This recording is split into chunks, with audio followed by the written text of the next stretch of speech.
pense que je me suis toujours mis de côté. Et là, je me dis, ben voilà, j'arrive à un moment de ma vie, j'ai envie de faire aussi ce qui me plaît. Qu'est-ce qui résonne en moi? C'est quoi mon projet fou? Qu'est-ce qui est un truc de malade? Les premiers mots qui me sont venus, ben, c'est Ironman.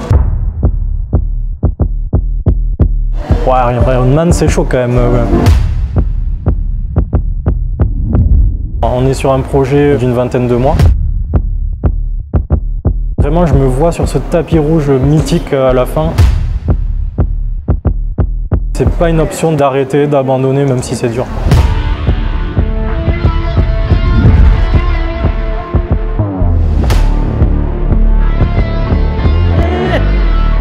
Je lâcherai pas.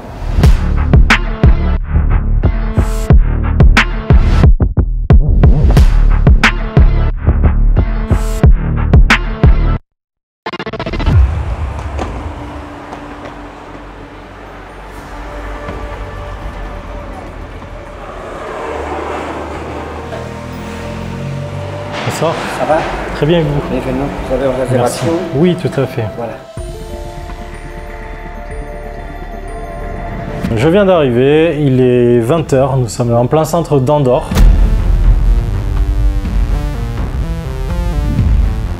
Quand on arrive à Andorre, on sent un peu la puissance de la montagne. Et on est vraiment entouré de toutes ces montagnes que je trouve magnifiques. C'est la grandeur et le côté spectaculaire de la montagne qui me fascine. Je prépare ma course pour demain, on sera le 8 juin.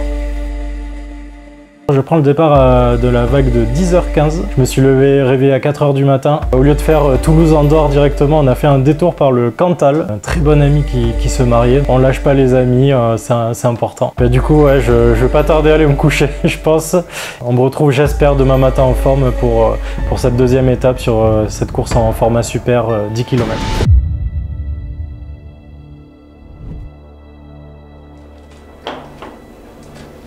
Fatigué, stressé, limité par le Ouais, t'as dû la à peu près 50 fois là. C'est exactement.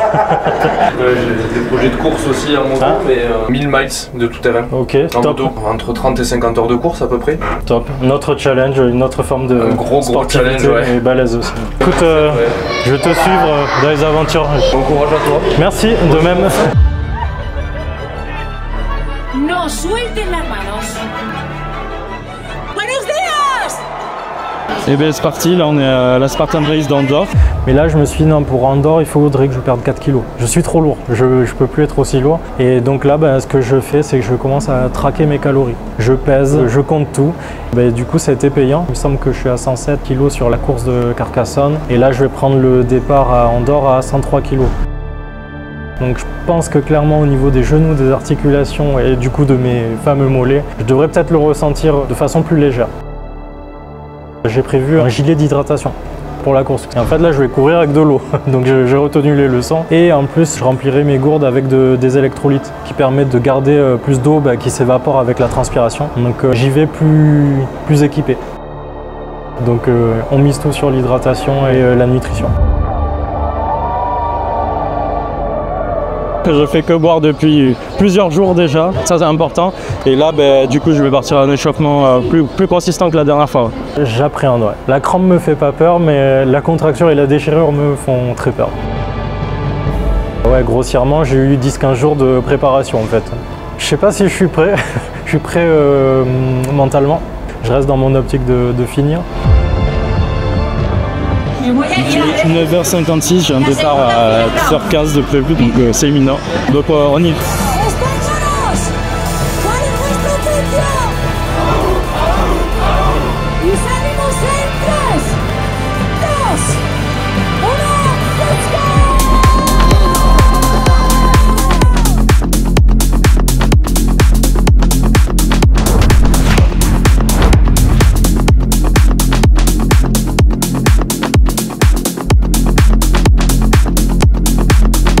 Déjà là ça monte, ça descend d'entrée, je me dis ouais c'est le cardio explose direct. Et là je me dis ça va être long, ça va être long. À Carcassonne, on était sur le format sprint, donc de 5 km. Et là, sur un format super, à peu près de 10 km. Donc on double la distance. À Andorre, on est en altitude, peut-être un peu moins d'oxygène.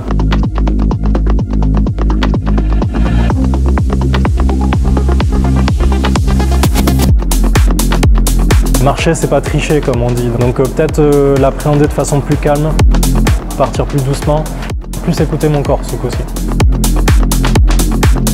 Au niveau du plan de course, je vais adopter la même stratégie que sur la première, c'est-à-dire que j'ai pas vraiment regardé. Je veux pas réfléchir en fait, je veux finir.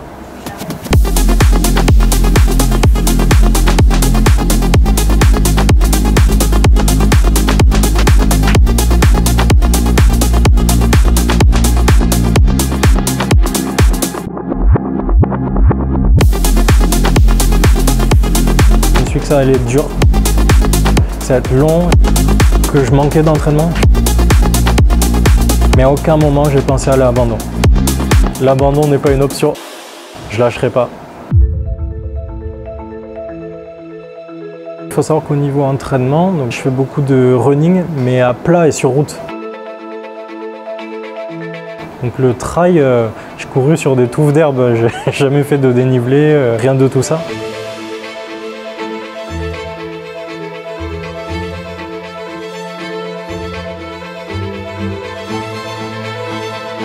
Andorre, c'est un cadre qui me plaît beaucoup et qui m'apaise. Les paysages, la montagne, la nature, une ambiance incroyable.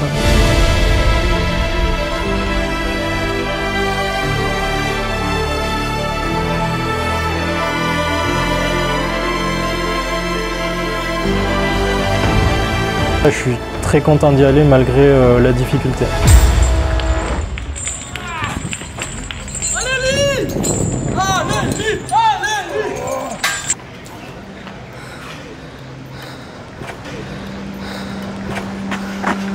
C'est arrivé ça? Non. Merde.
Bah, je suis encore sous le coup, j'ai l'émotion, la fatigue. J'ai couru sur un barrage, c'était magnifique. J'ai pu me rincer le visage dans l'eau, la nature, c'était vraiment magnifique.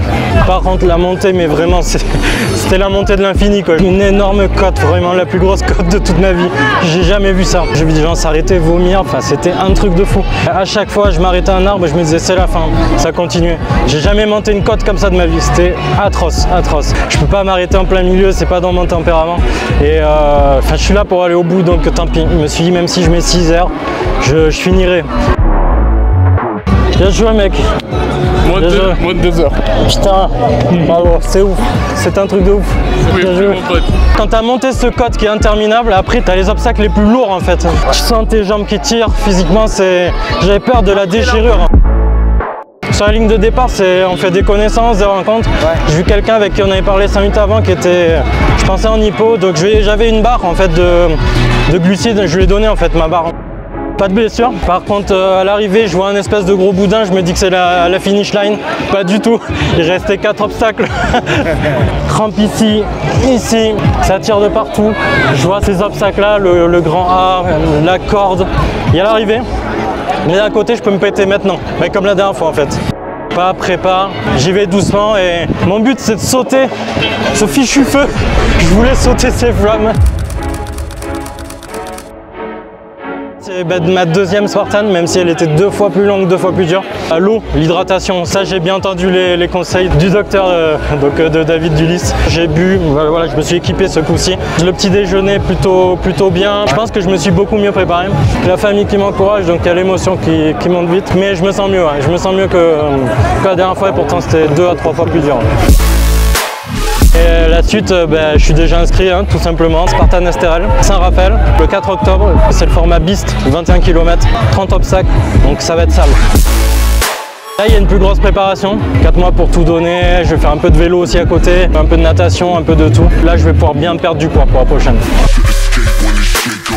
toute façon j'ai pas le choix, là pour survivre il faut...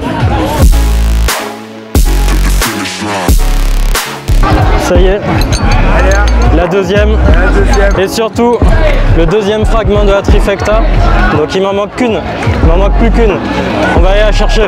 La dernière, à voir si ça rappelle. Là ça va être très violent. Spartan Beast, 21 km, on y sera. Tu vas courir? Ouais. T'as quoi? Tu fais speedrun? Là c'est une sortie longue, enfin entre guillemets, c'est 5 km. Allez, ok, ça marche. Moi je te laisse une assiette avec Matt, on va manger?